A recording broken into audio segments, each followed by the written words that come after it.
Saudara, saya bersyukur boleh kembali bersama dengan saudara ini kedua kalinya untuk boleh menyampaikan firman Tuhan. Nah saudara, hari ini saya diminta untuk membawakan dari satu bagian Alkitab, yaitu dari surat 1 Petrus pasal yang keempat ayat 1-6. Nah saudara, mari kita melihat sama-sama bagian ini, 1 Petrus pasal yang keempat ayat 1 sampai yang ke-6. Saya bacakan di dalam versi TB, saudara. 1 Petrus 4 ayat 1-6, demikian firman Tuhan. Jadi karena Kristus telah menderita penderitaan badani, kamu pun harus juga mempersenjatai dirimu dengan pikiran yang demikian. Karena barang siapa telah menderita penderitaan badani, ia telah berhenti berbuat dosa.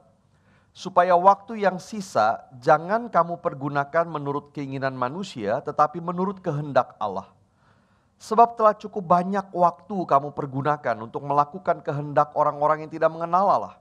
Kamu telah hidup dalam rupa-rupa hawa nafsu, keinginan, kemabukan, pesta pora, perjamuan minum, dan penyembahan berhala yang terlarang. Sebab itu mereka heran bahwa kamu tidak turut mencemplungkan diri bersama-sama mereka di dalam kubangan ketidaksenonohan yang sama. Dan mereka memfitnah kamu. Tetapi mereka harus memberi pertanggungan jawab kepada Dia yang telah siap sedia menghakimi orang yang hidup dan yang mati. Itulah sebabnya maka Injil telah diberitakan juga kepada orang-orang mati, supaya mereka sama seperti semua manusia dihakimi secara badani, tetapi oleh roh dapat hidup menurut kehendak Allah. Sampai semikian jauh saudara pembacaan bagian firman Tuhan. Nanti saya akan mengajak kita melihat sedikit demi sedikit, saya tampilkan ayatnya di depan. Nah saudara, hari ini kita sudah di minggu kedua bulan Desember.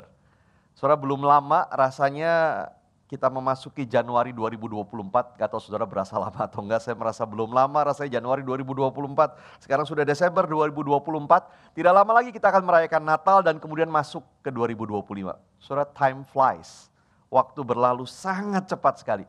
Nah saudara, saya kira kita semua setuju bahwa waktu adalah sesuatu yang sangat berharga. Saudara, kita pakai jam tangan supaya kita bisa tepat waktu. Jemaat senang kalau pendeta khotbah selesai tepat waktu, saudara begitu. Jadi kita juga punya kalender, saudara, untuk menandai waktu. Ada 365 hari dalam satu tahun dan kita mungkin akan hidup 75 tahun. Itu rata-rata harapan hidup orang Jakarta, saudara. Kita bisa lebih, kita bisa kurang daripada itu. Nah saudara, waktu adalah pemberian Tuhan, tapi pemberian yang terus terpakai dan berkurang. Waktu muda, saudara, mungkin kita pikir kita masih banyak waktu. Tapi perlahan-lahan kita mulai sadar bahwa waktu bergerak sangat cepat sekali. Nah saudara, saya mengingatkan soal waktu di awal khotbah ini, karena ini adalah salah satu kunci pemikiran Petrus di dalam bagian ini. Dia bicara tentang waktu juga di sini. Ada dua kali saudara kata waktu disebutkan di dalam ayat 2 dan ayat yang ketiga tadi. Waktu yang sisa jangan kamu pergunakan menurut keinginan manusia, tetapi menurut kehendak Allah. Lalu dia juga berkata, telah cukup banyak waktu kamu pergunakan untuk melakukan dosa. Saudara, Petrus concern dengan bagaimana kita menggunakan waktu. Beberapa penafsir Alkitab saudara bahkan menduga bahwa ketika menuliskan ini, Petrus sendiri sadar waktunya sudah dekat dan tidak lama lagi dia akan mati martir. Maka dia menuliskan ini kepada jemaat untuk jangan membuang waktu, tapi menginvestasikan waktu untuk hal yang kekal. Dan bagaimana caranya? Apa yang harus kita lakukan di dalam waktu yang sangat singkat ini? Nah saudara, mari kita perhatikan 4 hal yang disebutkan Petrus di dalam bagian ini.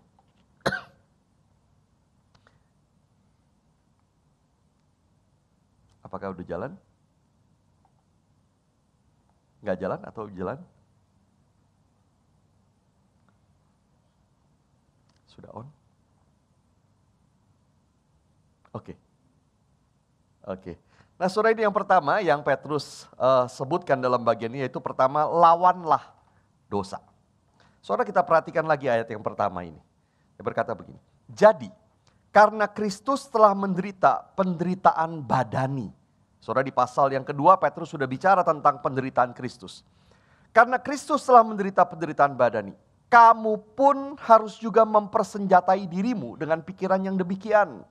Karena barang siapa telah menderita penderitaan badani, ia telah berhenti berbuat dosa. Kita akan unpack saudara sedikit demi sedikit ayat ini.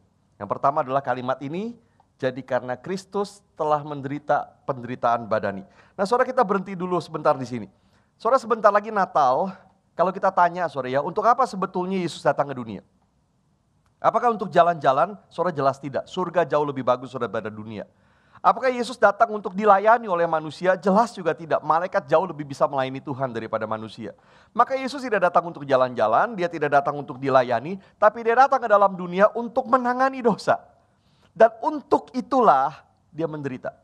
Dia datang ke dunia, hidup menderita penderitaan badani, sampai mati di salib untuk menghancurkan kuasa dosa. Karena itulah Petrus meneruskan, kamu pun harus juga mempersenjatai dirimu dengan pikiran yang demikian.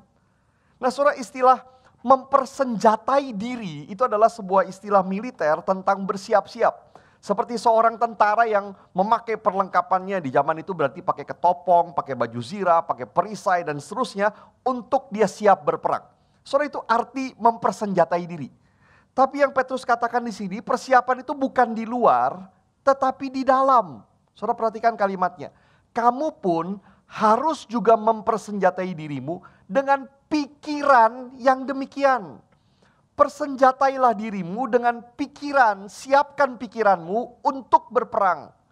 Dan pikiran seperti apa yang harus disiapkan? Pikiran untuk melawan dosa seperti yang dilakukan Kristus. Pikiran siap menderita untuk melawan dosa seperti yang dilakukan Kristus. Nah saudara, salah satu hal yang sangat berbahaya adalah ketika kita sebagai orang Kristen mulai terbiasa dengan dosa. Dulu pertama kali mencuri mungkin deg-degan, lama-kelamaan biasa. Dulu pertama kali buka pornografi merasa bersalah, minta ampun, lama-kelamaan merasa wajar kalau jatuh. Saudara, kita tidak pernah boleh terbiasa dengan dosa.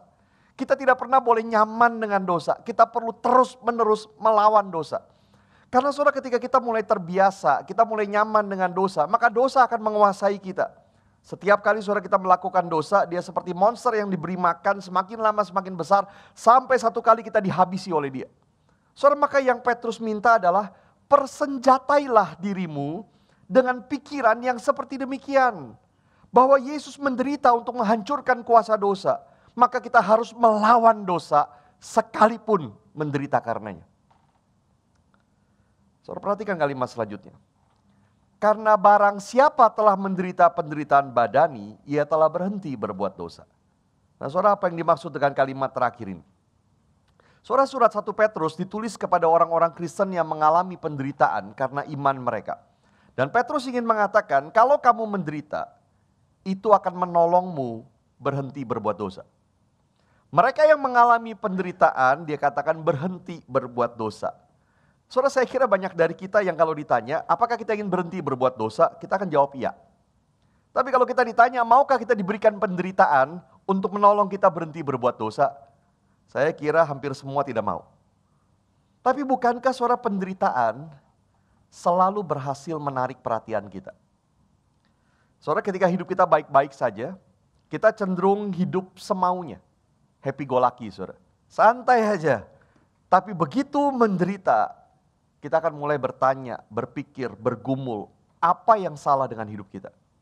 Kalau tadinya kita suka shopping, beli semua yang tidak kita perlukan, kita suka makan yang enak, mahal, waktu kita menderita, kita tidak tertarik sama sekali dengan semua itu. Betul kan saudara?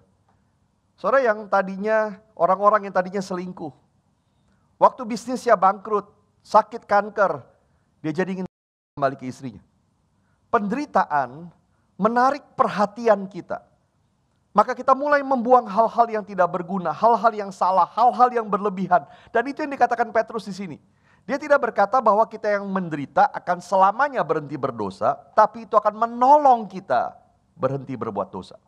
Dan penekanannya adalah it is worth it. Kalau ada hal yang untuknya kita perlu mati-matian. Kalau ada hal yang untuknya kita harus rela menderita, maka itu adalah melawan dosa. It is worth it. Kalau kamu menderita dan penderitaanmu menolongmu berhenti berbuat dosa, it is worth it. Saudara, saya kira ini sesuatu yang sangat penting yang perlu kembali kita tanamkan dalam pikiran kita. Jangan pernah nyaman, jangan pernah terbiasa dengan dosa, tapi lawanlah dosa dengan sangat serius bahkan kalau perlu menderita karenanya. Yang kedua, saudara, Petrus bicara soal hiduplah menuruti kehendak Allah. Nah, saudara perhatikan ayat yang kedua ini. Supaya waktu yang sisa, jangan kamu pergunakan menurut keinginan manusia, tetapi menurut kehendak Allah. Nah, saudara, Petrus sebetulnya menyambung apa yang dia katakan di dalam ayat yang pertama. Lawanlah dosa, persenjatai dirimu dengan pikiran tentang Kristus yang menderita bagimu. Biarlah penderitaan membantumu berhenti berbuat dosa. Dan semua itu supaya apa? Supaya waktu yang sisa jangan kamu pergunakan menurut keinginan manusia, tetapi menurut kehendak Allah. Saudara, berapa waktu yang sisa yang kita miliki? Tidak ada yang tahu. Tadi di awal saudara saya katakan harapan hidup orang Jakarta sekitar 75 tahun. Tapi sudah berkali-kali di Jakarta saya ke rumah duka melayat orang yang meninggal usia 40-an. Ada yang belum sampai 20 tahun. Ada yang bahkan masih anak-anak. Tidak ada yang tahu saudara berapa waktu yang sisa bagi setiap kita. Dan Petrus berkata, berhentilah berbuat dosa supaya waktu yang sisa yang kamu tidak tahu berapa panjang itu, kamu pergunakan untuk menuruti kehendak Allah. Artinya seumur hidupmu, seluruh sisa hidupmu, pakai untuk menuruti kehendak Allah. Jadikan itu sebagai pengejaranmu seumur hidup. Tapi apa itu kehendak Allah? Nah, saudara, banyak orang Kristen berpikir bahwa kita perlu mencari kehendak Allah. Seakan-akan Allah punya kehendak atas hidup kita, tapi dia menyembunyikannya. Dan kita perlu berjuang mencarinya sampai dapat. Tapi bukan begitu. Saudara, kadang-kadang kita juga bahkan membuat kehendak Allah itu seperti sesuatu yang misterius. Kita tunggu ada sesuatu yang terbuka di depan kita. Selama itu belum ada, berarti kita belum menemukan kehendak Allah. Apa betul begitu? Nah, saudara, ada cerita tentang seorang petani di Amerika yang selalu berpikir bahwa dia seharusnya jadi penginjil. Tapi dia tidak pernah menemukan konfirmasi itu. Maka dia ingin sekali menemukan kehendak Allah. Nah, satu kali saudara waktu dia kerja di ladang, dia tersandung jatuh. Lalu dia melihat ke atas dan ada awan yang bentuknya sangat aneh sekali. Seperti dua huruf besar, P dan C. Dan dia pikir apa artinya? PC. Ini kan di Amerika saudara ya. Lalu dia pikir PC, preach Christ, begitu ya. Khotbahkan Kristus, wow ini kehendak Allah. Dia jual ladangnya, dia jadi penginjil. Masalahnya dia adalah pengkhotbah yang sangat buruk sekali. Satu kali dia berkhotbah dan orang-orang di kotanya mendengarkan dia dan khotbahnya jelek sekali. Setelah dia berkhotbah, seorang temannya datang lalu berkata kepada dia, temanku, mungkin gak sebenarnya Tuhan kasih lihat dua huruf itu, PC, maksudnya bukan preach Christ, tapi plant corn, tanam jagung. Mungkinkah maksudnya begitu?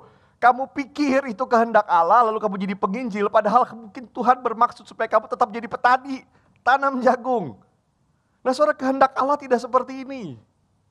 Tapi kehendak Allah sudah dinyatakan dengan jelas di dalam Alkitab. Berhentilah berbuat dosa, taati firman-Nya, muliakan Kristus, kasihi Allah dan sesamamu, lakukan amanat agung, jadilah terang di dalam dunia.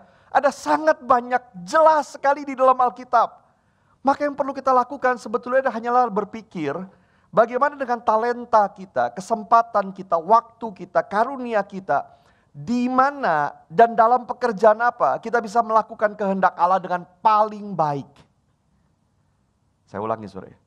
Kita hanya perlu berpikir bagaimana dengan talenta kita, kesempatan kita, karunia kita, waktu kita, di mana dan dalam pekerjaan apa kita bisa melakukan kehendak Allah dengan paling baik. Kejar itu seumur hidup kita. Ini yang kedua, saudara.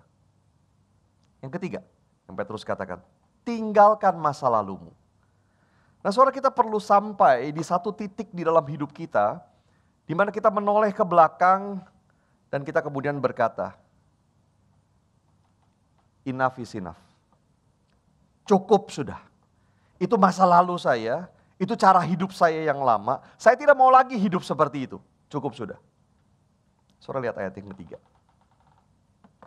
Sebab telah cukup banyak waktu kamu pergunakan untuk melakukan kehendak orang-orang yang tidak mengenal Allah. Kamu telah hidup dalam rupa-rupa hawa nafsu, keinginan, kemabukan, pesta pora, perjamuan minum, dan penyembahan berhala yang terlarang. Petrus memberikan daftar apa yang mereka lakukan di masa lalu yang harus mereka tinggalkan. Yang pertama adalah rupa-rupa hawa nafsu. Saudara, kata yang dipakai itu menggambarkan sensualitas, seksualitas. Kamu telah hidup dalam pengejaran kesenangan tubuhmu secara seksual. Lalu keinginan, kata yang kedua, ada yang menerjemahkan sebagai keinginan jahat, evil desires, untuk memenuhi berbagai nafsumu. Yang ketiga adalah kemabukan, dia berkata. Itu adalah bermabuk-mabukan, jelas. Lalu yang keempat, pesta pora. Saudara, yang dimaksud bukan sekedar kita pesta, kita kondangan, bukan begitu. Tapi berpesta dengan heboh dan mabuk-mabukan juga. Lalu perjamuan minum, sama lagi-lagi, perjamuan minum-minum. Lalu penyembahan berhala yang terlarang, atau lebih tepatnya penyembahan berhala yang semaunya, tanpa malu-malu, terang-terangan. Nah, saudara, kenapa daftar ini yang disebutkan Petrus? Karena itulah masa lalu atau dosa-dosa utama dari banyak pembaca surat 1 Petrus ini. Mereka terlibat dalam berbagai dosa seksual dan kejahatan. Mereka banyak melakukan mabuk-mabukan, baik sendiri maupun di dalam pesta, dan mereka banyak menyembah berhala. 3 ini adalah dosa mereka di masa lalu yang mereka harus tinggalkan. Maka saya kira, saudara, kalau saya kontekstualisasikan, kalau Petrus menulis surat kepada kita hari ini, mungkin yang dia daftarkan adalah perselingkuhan, seks bebas, pornografi, perilaku LGBT, narkoba, KDRT, mengorbankan keluarga untuk uang dan karir, dan seterusnya.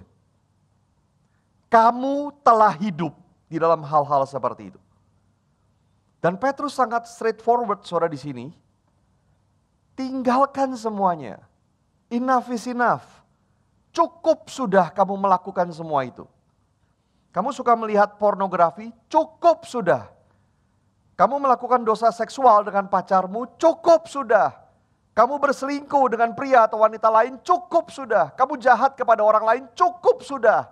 Apapun yang kamu lakukan, sudah cukup banyak waktu hidupmu yang kamu pakai untuk melakukan kehendak orang-orang yang tidak mengenal Allah itu. Waktunya untuk berhenti. Ini yang ketiga. Dan yang keempat yang Petrus katakan, beritakanlah Injil.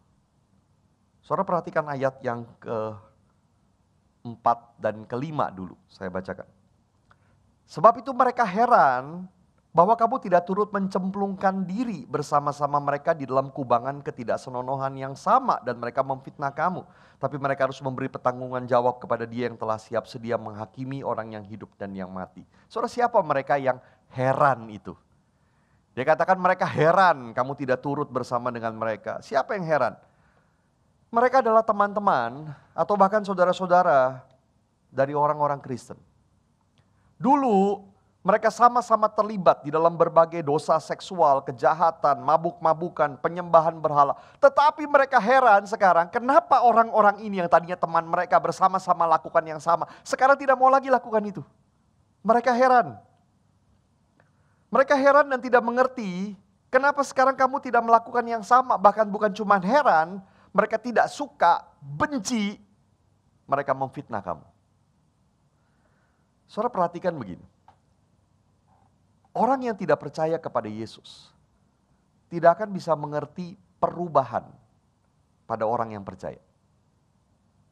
Seorang pendeta pernah bercerita begini.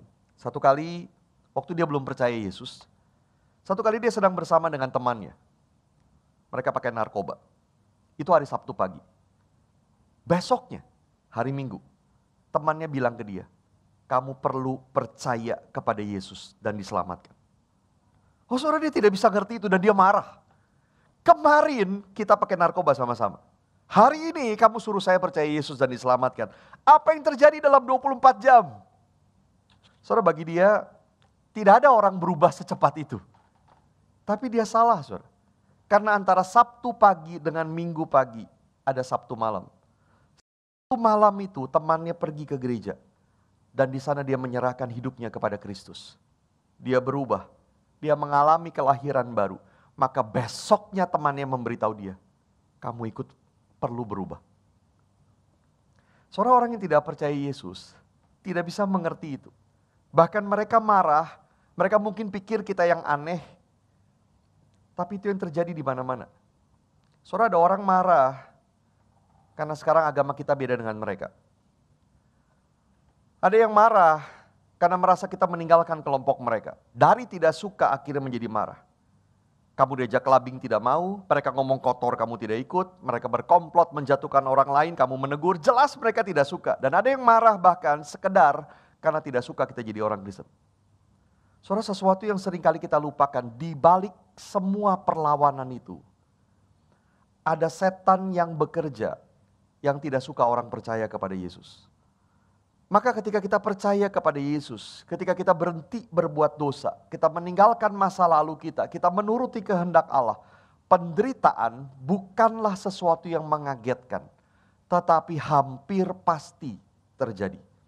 Karena setan tidak suka dan akan memakai segala cara untuk menghancurkanmu. Petrus berkata di ayat yang keempat, mereka bukan saja heran, mereka memfitnah kamu. Lalu apa yang harus kita lakukan? Kecenderungan kita, ketika ada orang seperti itu, kita jadi Kristen, lalu teman-teman lama kita, mereka marah, mereka benci, mereka fitnah kita. Kecenderungan kita adalah kalau bukan membalas, maka kita cuekin mereka. Kita tinggalin mereka. Kita malas dengan mereka. Petrus berkata di ayat yang kelima, tetapi mereka harus memberikan pertanggungan jawab kepada Dia yang telah siap sedia menghakimi orang yang hidup dan yang mati. Satu kali nanti, orang-orang itu harus bertanggung jawab kepada Tuhan dan kita tahu mereka pasti akan dihukum. Karena mereka berdosa dan tidak ada yang menyelamatkan mereka dari hukuman dosa. Mereka pasti akan binasa. Tapi Petrus menutup surah di ayat yang ke-6.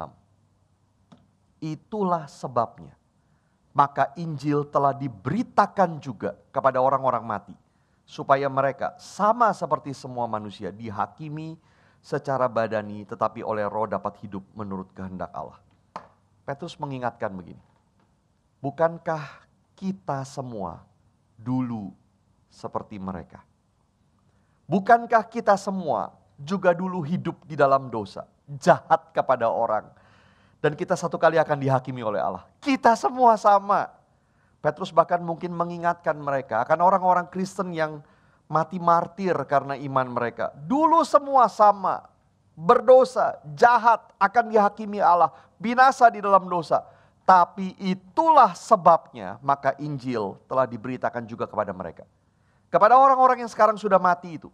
Supaya mereka sekalipun mereka dihakimi secara badani, mereka mengalami penderitaan di dalam dunia ini, tapi oleh roh mereka dapat hidup menurut kehendak Allah. Maka apa yang harus kita lakukan? Saudara, Petrus tidak bicara eksplisit, tapi implisit.